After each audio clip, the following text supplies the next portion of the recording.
Всем доброе утро и добро пожаловать на мой канал. Сегодня 20 января, суббота. И за рубрикой «Чашки кофе» первый раз в этом году я решил с вами поговорить о наших питомцах, о наших собаках и кошках. 15 лет назад, когда у нас возникла молодая семья, еще без детей, мы решили завести собак и кошек. Я сам по себе люблю кошек больше, моя половина собак. И мы сделали компромисс. Мы взяли 3 собаки, 3 щенка, и мы взяли 2 кошки.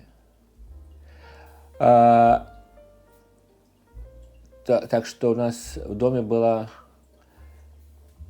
в одно время 3 щенка и 2 котенка. Было весело в доме, не соскучишься, а за щенками надо было следить, как за маленькими детьми. Надо было вставать и в 2 часа ночи, и в 4 часа ночи, и учить их ходить в туалет на улицу, и все такое. Было тяжелое время, но было очень интересно.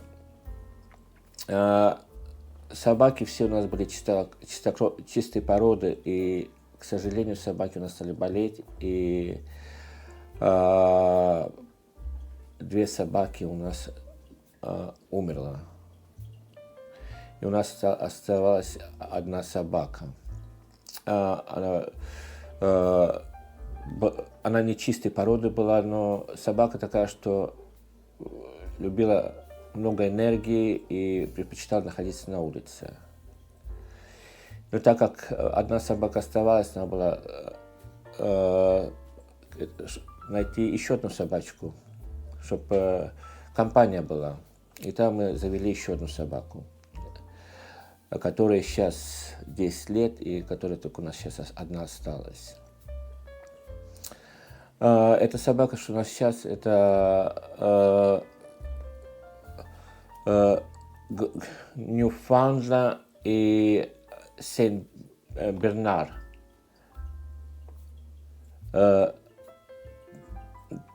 Смесь пород. И собака эта по характеру очень добрая, очень ласковая, но в то же время очень хитрая. Она у нас любит таскать кошачью еду. Собаку мы эту кормим, в основном я покупаю большой мешок собачьих сухарей на месяц, 15 килограмм, и плачу за этот мешок 20 фунтов. И помимо этого мы даем такие палочки для зубов, что чистить зубы, и они как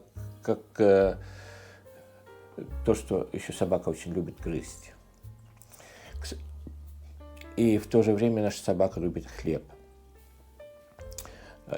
Ее имя Мети. Это ее назвал мой старший сын. И когда у нас знакомая живет в Канаде, и она, как-то мы разговаривали о собаке, мы сказали, что вот собаку зовут Мети, она говорит, это же чисто североканадское имя, не знаю откуда, как вы это такое имя подобрали собаки. Было очень интересно узнать, что есть такое имя где-то на севере Канады. Собаке мы не можем давать костей, потому что у нее от костей понос начинается. И раньше мы давали со стола еду, и тоже она не переносила эту еду, так что только мы ее кормим вот этими сухариками, то, что я покупаю, и вот то, что для зубов палочек и хлебом. Это ее еда. Она таскает кошачью еду. Если мы не увидим, то кошачья еда у нас идет очень быстро. Иногда даже она, если находится на 2-м этаже, у нас 3-этажный дом, если она находится на 2-м этаже в зале и видит, если никого вокруг нету, она потихоньку крадется, спускается на кухню, заканчивает кошачью еду и сразу же обратно уходит в зал, как ни в чем не бывало. У нее свой характер, но она очень ласковая и очень добрая собачка у нас. Я ее выгуливаю каждый день. Ну, конечно, если мы выгуливаем, у нас тут закон в Англии, что сразу надо за собакой все убирать. Но мы даже иногда смеялись, что если мы идем с этой собачкой на прогулку, нам придется ведро с собой брать. Потому что если она делает свой бизнес, то много выходит с заднего конца. Это у нас собачка такая.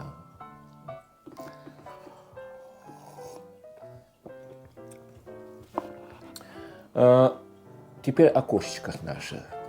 Мы 15 лет назад завели 2 кошечки, 2 котенка. Мы поехали специально к одной женщине, которая их разводила. Это британская British Blue, такая порода кошечек. И получилось так, что мы подобрали мы взяли 2 котенка-инвалида.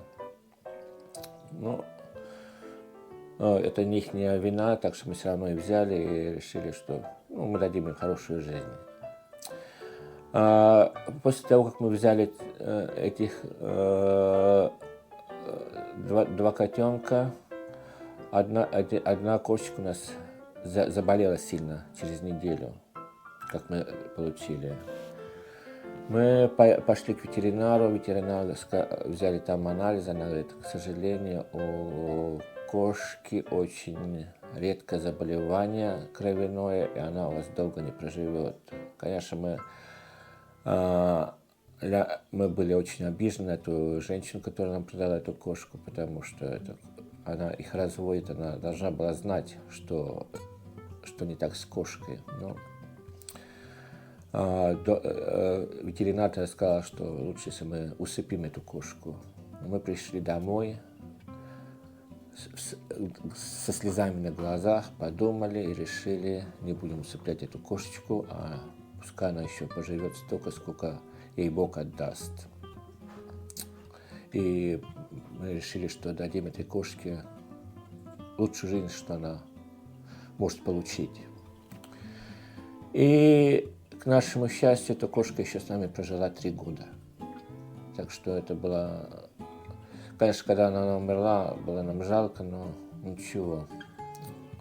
Мы больше не могли сделать. Но когда узнали, что эта кошка у нас заболела, что другой котенок не остался один, мы решили взять еще одну кошку.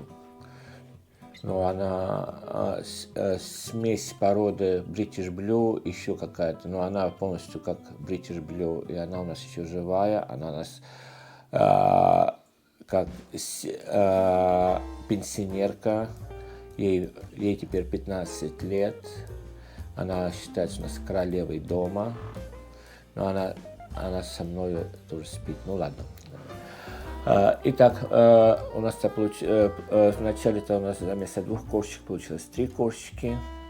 И 3 кошечки у нас жили хорошо, пока одна из них не умерла, которая заболела, что была. И тогда у нас осталось только 2 кошечки. А 2 кошечки осталось, и вдруг получается так, что другой котенок с того же дома от той женщины, что взяли, тоже оказался больным. И нам сказали, что он тоже долго не проживет с нами. И, конечно, мы расстроились сильно, и была обида на эту женщину, мы хотели ее на суд подать, потом решили, что какого смысла. Если мы пойдем, заберем деньги, отдадим кошку, то она сразу и усыпит эту кошку, то мы решили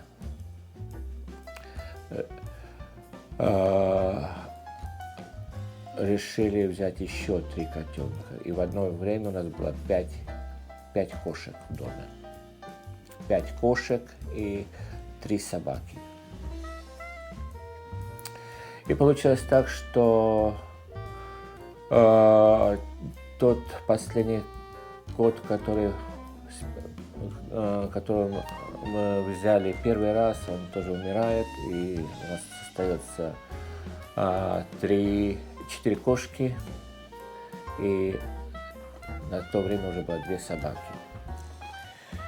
И кошки у нас, 3 кошки мы взяли, все разные, они все нечистой породы, но одна кошка была как British Blue, но пушистая, как пушок, и мы назвали как Пушок. Другая кошка у нас была как с коровника подобрана, ни породы, ничего, она любит прыгать, так мы ее назвали Попрыгунчик. Третий кот был у нас, и он еще у нас есть. Он как Мейн-кун, здоровый, очень тяжелый кот. И мы его назвали Тигр, Тайгер. И так что у нас до прошлого года было 4 кошки. У всех этих 4 кошек свой характер. Первое, то, что у нас самая пожилая кошка, пенсионерка, ее зовут Трикси. Она мой защитник. Часто, когда я ложился в постель со своей половиной, то Трикси всегда ложилась между нами и отталкивала мою половину с кровати. Так. И Трикси, она всегда была как моя защитница. Но получилось так, что когда Трикси было 5 лет, она заболевает у нас, и у нее отказывают почки. Врач сказал, что мы должны ее усыпить тоже. И мы отказались, мы пошли в другой ветеринар, в клинику, там и реанимация есть, и все такое. Они посмотрели, а я говорю, я с слезами в глазах умолял, я говорю, простите, она еще молодая, что помогите нам, что давайте продлим ее жизнь, пускай хоть немножко еще поживет, что она только 5 лет прожила тогда.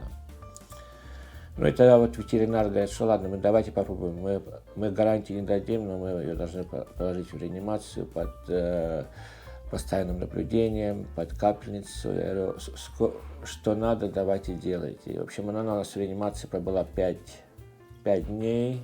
Конечно, каждый день мы в больницу ездили, навещали ее. Потом после 5 дней у нее пошло на улучшение, у нее почки заработали. И она еще у нас целый год была на специальной диете. И она у нас выжила.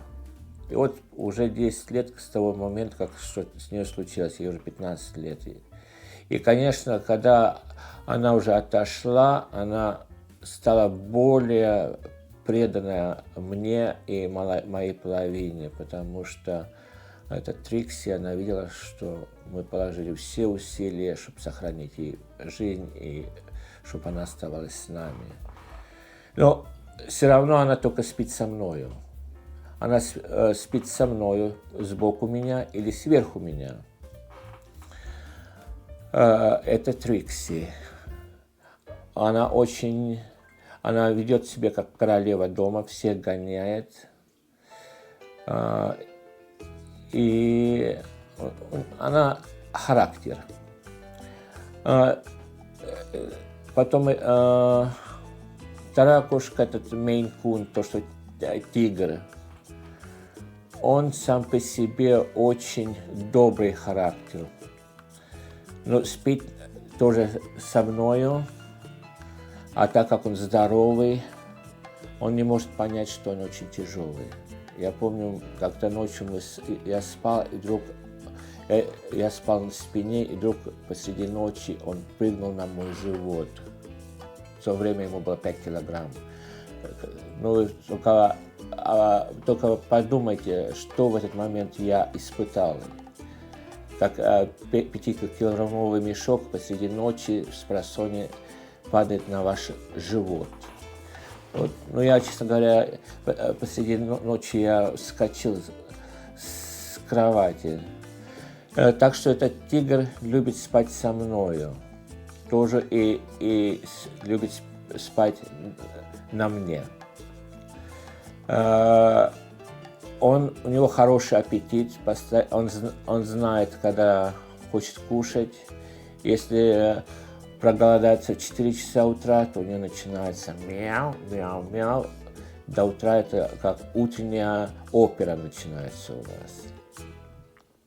Хороший кот, я его очень сильно люблю тоже. Потом у нас есть кошечка, то, что Скипи, то, что попрыгунчик кошка. Она сама по себе, она подходит, если она хочет подойти. Так что у нее характер такой: не вмешивайтесь в мою жизнь, я не вмешиваюсь в вашу жизнь. Мы живем под одной крышей. Вот это у нас Скипи так. Но она постарше стала, она стала почаще подходить, иногда хочет, чтобы ее погладили, ее поддержали.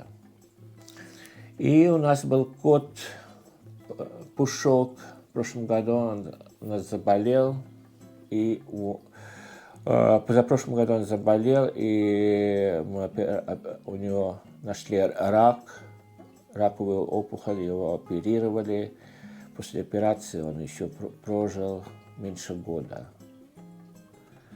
И, конечно, было очень жалко, он был очень ласковый и всегда приходил, любил сидеть на руках и любил спать со мной тоже. Но было обидно, потому что когда питомец умирает в доме, они члены семьи. Это как один член семьи уходит на тот свет. Так что было очень больно тоже. И я, честно говоря, после того, когда Пушок у нас умер, у меня прошло пару месяцев, я как отходил. Но получилось так, что Пушок ушел, тогда у нас осталось только 3 кошки в это время. Вот Тигр, Попрыгунчик и Трикси. И в прошлом году, в июне месяце, к нам в сад пришла молодая кошка. Я думаю, что этой кошки даже года не было. Пришла одна кошка и стала жить у нас в саду. Мы стали ее подкармливать, она от нас никуда уходить не уходила. И я объявление давал, может быть, у кого-то кошка потерялась. Никто к нам не вернулся, только нам ответ приходил на объявление, что кошка вашу семью выбрала, что пускай же с вами же живет. Честно говоря, я был не против, мы любим животных, я был даже очень рад присматривать за этой кошкой. И, в общем, эта кошка все лето у нас прожила в саду, а как у нас похолодало, то я решил ее пустить в дом, потому что наши кошки все сидят в доме, они на улицу не ходят, они домашние кошки. И я боялся, что если я с улицы приведу кошку, то чтобы болезни не передала нашим кошкам, которые в доме. И мы и лекарства давали и от червей, все эти лекарства дали этой кошке, которая что к нам пришла. И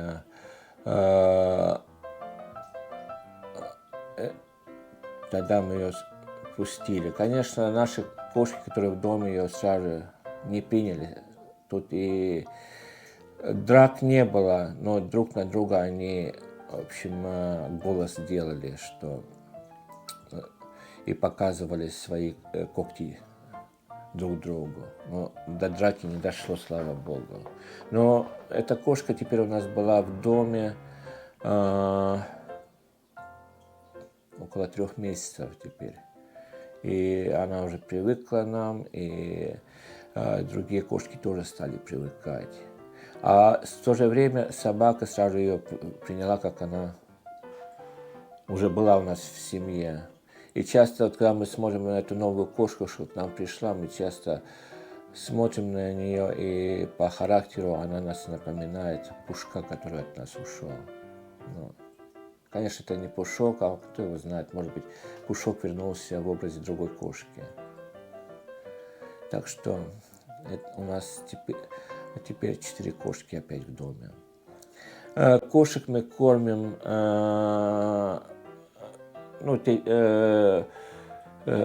жидкой едой, то, что вот приходят, такие мешочки, pouches. И мы даем им сухарики тоже. И помимо этого мы даем им маленькие сухарики, то, что они любят, они как treats называются здесь.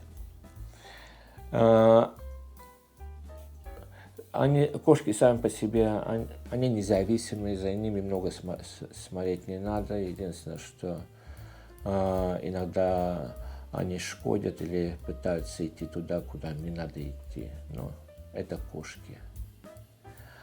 Помимо кошек и собак у нас живет один попугай, здоровый попугай. Это African Grey, африканский серый попугай. У него своя жизнь, он никому не касается, и никто ему не касается. Кошки иногда к нему подходят, смотрят, и отходят же сразу же. Он иногда у нас разговаривает, когда кто-то в дом входит, он слышит, что дверь открывается, тогда он кричит «hello», значит «привет». Так что он немного у нас разговаривает тоже. В той же комнате, где он находится, у нас постоянно радио играет для него, чтобы он не скучал, потому что постоянно в комнате там никто находиться не может с ним. Такие у нас пироги, так что я надеюсь, что не было вам скучно послушать о наших кошках и собаках. Если у вас есть какие-то вопросы, я буду очень рад ответить на ваши вопросы. А на этой кошачьей и собачьей ноте хотел бы вам пожелать хороших выходных. Не болейте, берегите себя, своих близких. Всем мирного неба и пока-пока.